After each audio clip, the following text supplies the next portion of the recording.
Hi, my name is Levi Jackson, and with my wife Carmen, my son Chance, we operate Jackson Cattle Company. We're just 30 miles southeast of Regina, and we're a beef cattle livestock operation. My son runs some purebred Black Angus. We still have a few purebred Red Angus, but mostly my wife and I run commercial cattle. And it's a great life. It's a lot of time spent working, seems like pretty much every day, but it's a great way to live and to bring up a family. It certainly has its challenges, but that's what we do. That's what we've always done. The only grain farming side of things that we do is to raise feed for our livestock. So I'm not the guy with the big semi out there hauling grain to the elevators and that. I've got a livestock trailer on behind my truck and moving cattle around and taking them to auction marts and stuff like that. So that's what I do. That's what we do. I'm not sure what you folks, you young people that are watching and listening, if you've got some questions, I'd sure like to hear them and be able to help you out with some answers. For me, it's a great way to connect with the reality of raising livestock in an agricultural setting and being able to tell you folks, you young people, exactly what we do to try and make it work and how well we look after our livestock. And like I said, it's a great way to be. It seems to be getting pretty tough right now with fuel, fertilizer, all repair costs.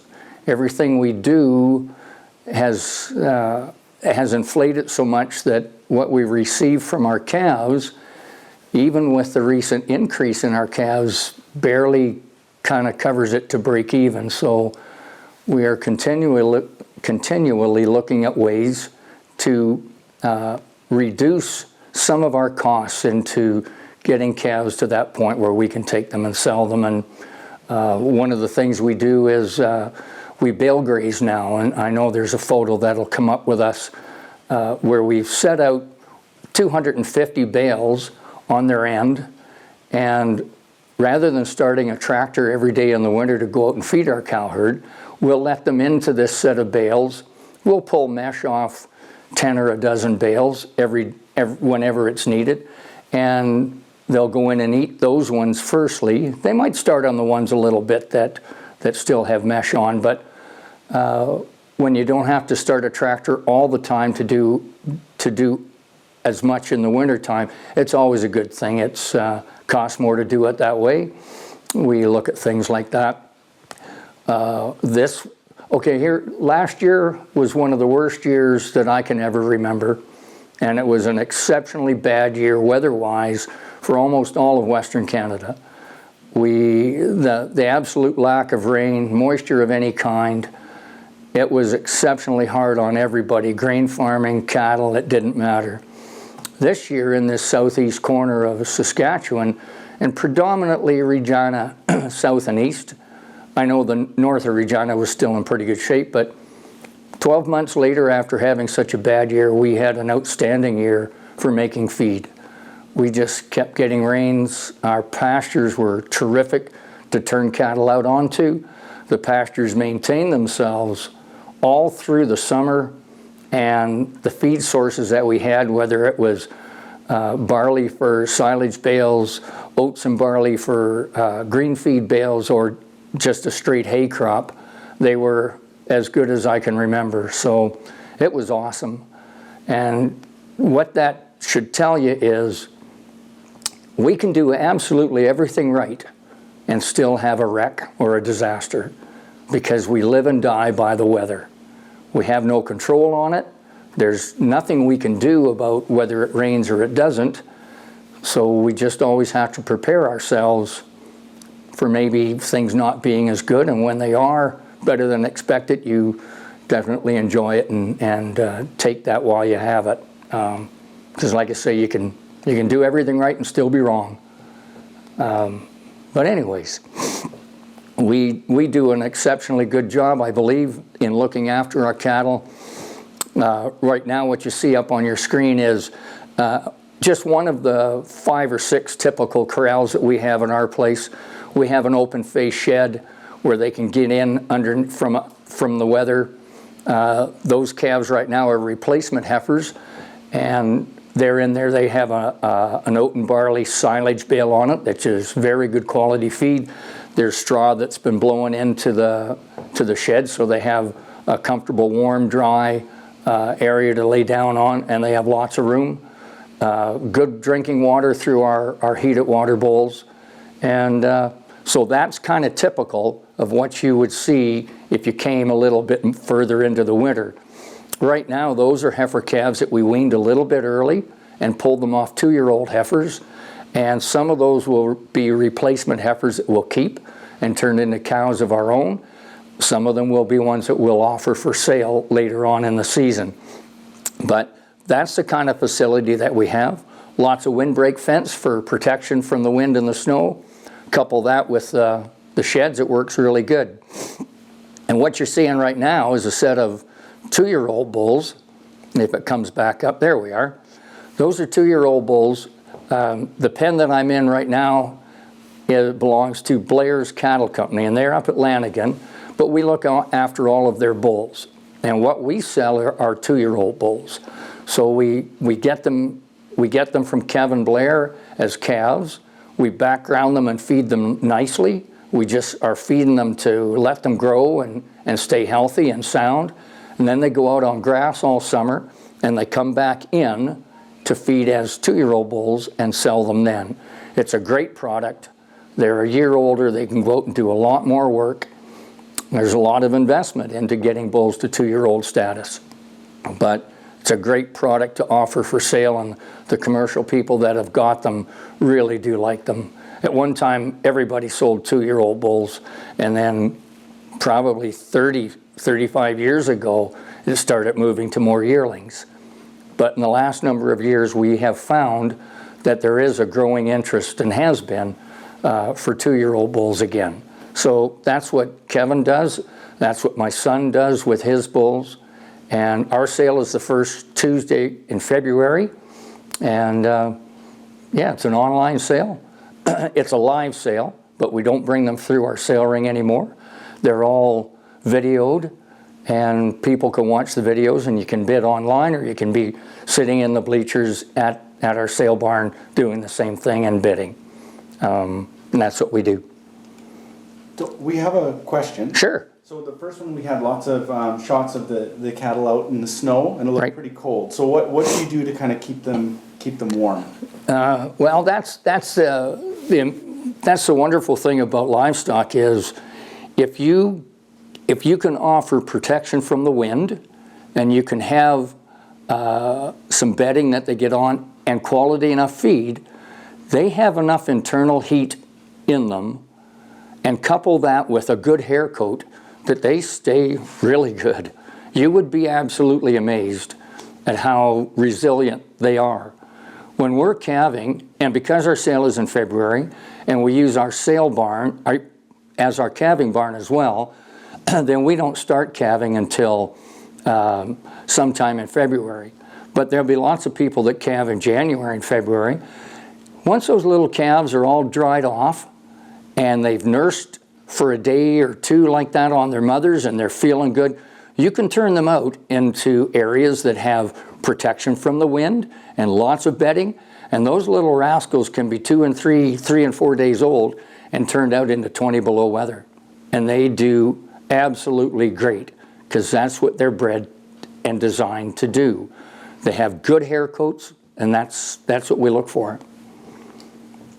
Can you explain the difference between cows, bulls, heifers, steers? Okay, so a heifer is a young female. Let's liken it to ourselves. You have a girl, and once she's grown up and got a little older, we might call her a lady or a woman, that kind of thing. So in the cattle side of things, the young females are heifers. Once they start into production and raising calves of their own, we call them cows. So the general term for all of them is cattle, but when you break it down, there's heifers, there's cows, and on the the male side of things, they're all bulls, but not every, very much so, not every bull that's born remains a bull. And so we humanely castrate them, whether it's with a ring or, and actually that's the way most people do it, and you do it when they're young, those little guys don't even know it's happened. And then they become steers. So they don't have that same drive that a intact bull would have. And there's quite a bit of difference then when you handle steers as compared to bulls. Is it normal for cows to get mastitis after milking? It's not normal, no. That doesn't happen very often. It does from time to time, but and actually some of them end up getting that mastitis even before they calve. And if that udder, that quarter, if it's really hard and doesn't have much give to it, when you pull some of that milk out and it's really kind of creamy and not very nice, then that's what it becomes, is mastitis. You can generally treat cows for that and they get over it. Once in a while maybe it's a little too severe and they don't recover quite as well from it, so you know, there might have to be some other options.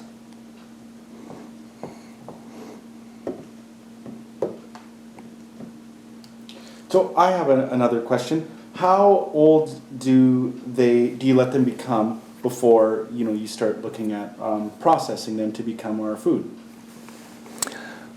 It varies with each beef producer. If you're strictly a cow-calf producer that we are, normally when we pull our calves off the cows in the fall, when they're, say, anywhere between 6 and 8 months old, you might take them right to the auction mart and sell them at that time, and then they will go into feedlot pens and start being fed to get up to weight and to get up to condition and grow up to become a food source. Sometimes people might keep their calves longer, go into the winter time a little bit, put some more weight on them and increase their size and then sell them. There are some people, but not very many of us, that might keep them right through to slaughter weight. And right now, slaughter weight is probably a minimum of 1,400 pounds, and it can go right up to 1,500 and 1,600. So the carcass sizes have really increased. And if you were to put, excuse me, if you were to put if you were to take that calf off the cow and put it straight onto feed and gradually increase that feed to where you got it, where it was growing up and getting some size and frame to it, and got it to that 1,400 and some pounds, or 15, whatever the target weight is, you could probably do that by the time they're 14, 15 months old. That would probably be a reasonably close average. But some people keep them and grass them.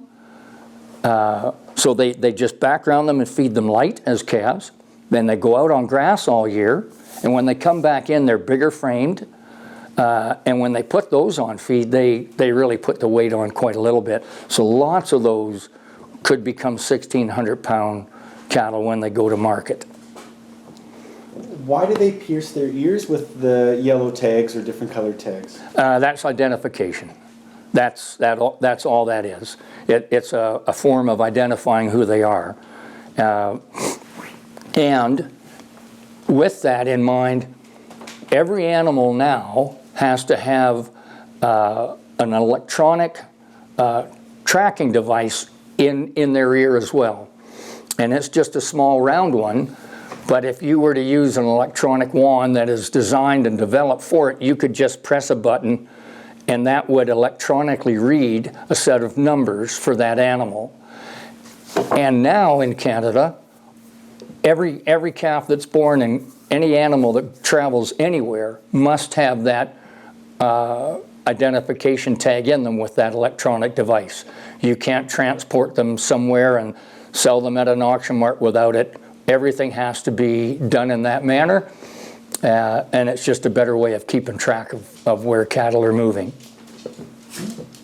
What happens if twins are born, and does anything impact the twins' life, like fertility? Well, if there are two bull calves that are born, everything's the same. If they were a purebred animal and decided that they were good enough, you could keep them and sell them as bulls. Or you could ban them and castrate them, they'd both be steers. If there's two heifers that are born and they are good enough, both of those heifers can grow up and breed. But if it's a mixed set, where it's a bull calf and a heifer calf that's born, the heifer calf 98% of the time is born without all of the reproductive organs that it would take to breed. So it's a term that we call a free martin. Now, I don't know why that term is there, but that's what it's called. And so those heifers, they don't breed. Every once in a while, there would be the rare one that would, but generally if you have a mixed set of calves, the heifer calf is it's going to be a market animal as well. So, what's one thing that you find people always ask you at Agribition or other shows like that about cattle? Specifically, maybe people who didn't grow up around cattle. What's some questions that people often ask you? Well, we get a lot of questions, and some of them are, are they quiet? And when I tell them that all we control them with at that point, once they're that used to us and everything, that all we control them with is that rope halter that's on their head. We can lead them anywhere. They follow us. They stop when we stop. They turn right when we turn right. They do that.